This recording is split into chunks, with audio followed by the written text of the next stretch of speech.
Eko, tila gustong-gusto nang masundan ang anak na si Santino. Say mo, Janine.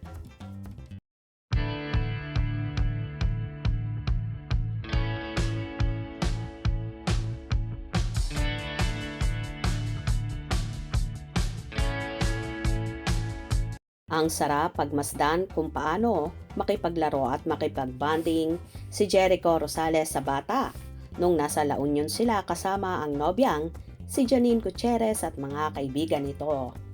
Sa mga kumalat na video, giliw na giliw si Eko sa batang kalaro at enjoy na enjoy naman ang bata sa naging kumpanyo ng aktor.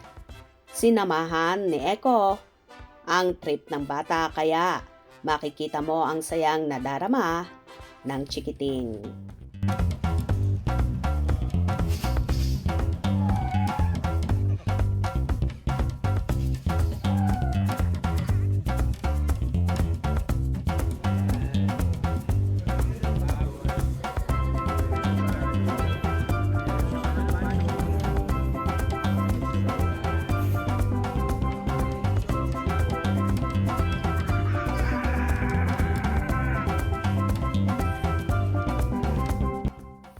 Tila at na ngang masundan si Eko, ang panganay niyang anak na si Santino Rosales na ngayon nga ay binata na. Makikita mo rin kung gaano kahilig ang aktor sa bata at talagang matyaga siyang nakipaglaro. Dito, nang sarap lang tingnan at pagmasda na aakalain mo na mag-ama ang nagbabanding. Naiisip na kaya ba ni Eko na sundan na ang anak niyang si Santino? Ano naman kaya ang magiging reaction dito ng nobya ni Eko na si Janine Gutierrez? For sure tatawa lang ang dalaga at matutuwa kung ganito nga ang gustong mangyari ng aktor. Kaya naman inuurot na nga ng mga netizens na pakasalan na ni Eko ang dalaga lalo pat annulled naman na daw ito sa dating asawang si Kim Jones. Anyway, wag nating madaliin ang Ekonin dahil darating din sila diyan, lalo pat nakakaedad na rin sila for sure, mangyayari rin yan sa tamang panahon.